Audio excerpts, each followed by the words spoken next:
my name's Brian English, Wappler forum name Hyperbytes, and I'm going to do something a little bit different here. We're just going to take you back to our previous module. You see we've got another sign up just dropped in here.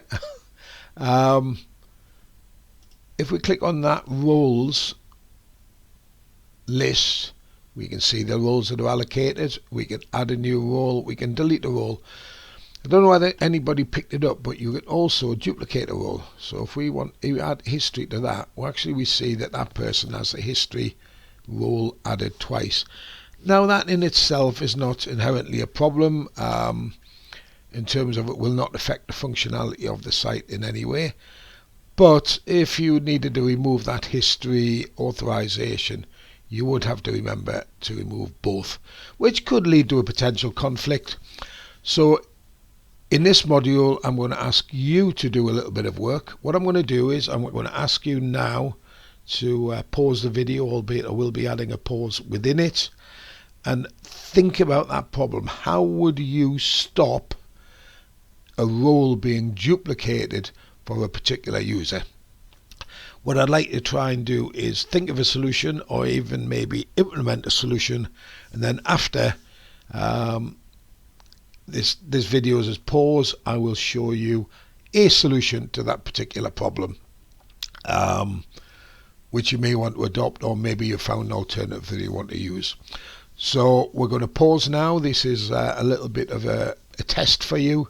How do we stop roles being duplicated for a specific user? Right, I hope that you've at least given this solution some thought, or even possibly come up with implementing your own solution to this. But now I'm just going to show you how I would do it. Let's keep it very, very simple. So I'm in the add role to user server action, the API action that we had already. And all I'm going to do is, first of all, I'm going to add in a new step. And what I'm going to do is I'm going to use that new step to check to see whether there is an entry in the in the roles table, that contains both that user ID and that role that has been sent via that form as a post parameter. So I'm going to add an action.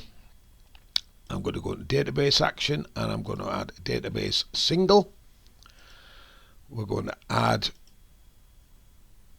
query the role table.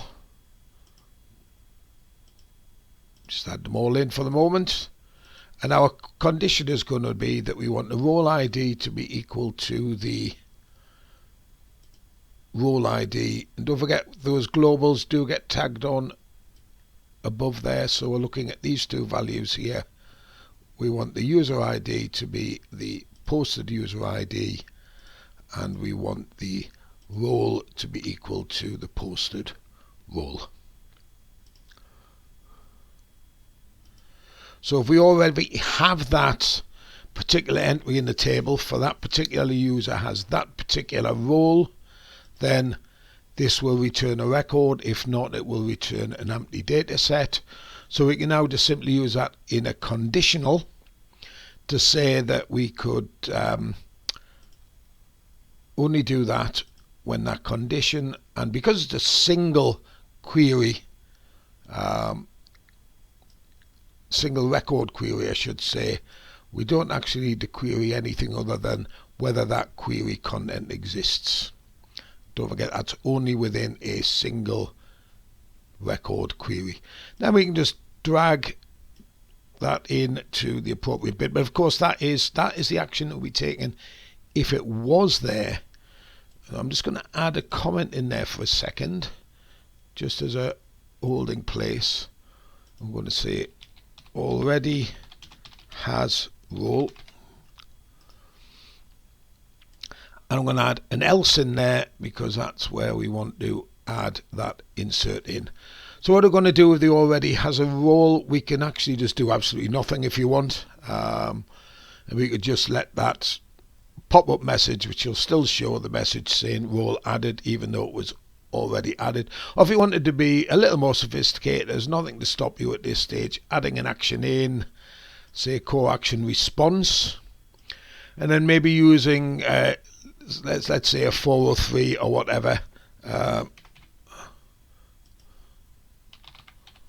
Forbidden response, send that back to the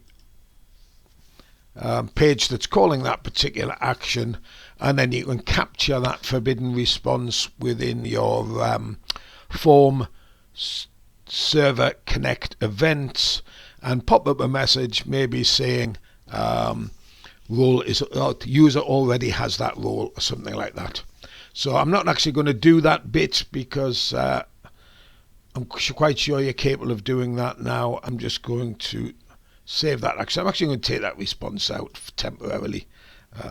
Save it. So there you are. That's how we very simply ensure that the role is not added a second time.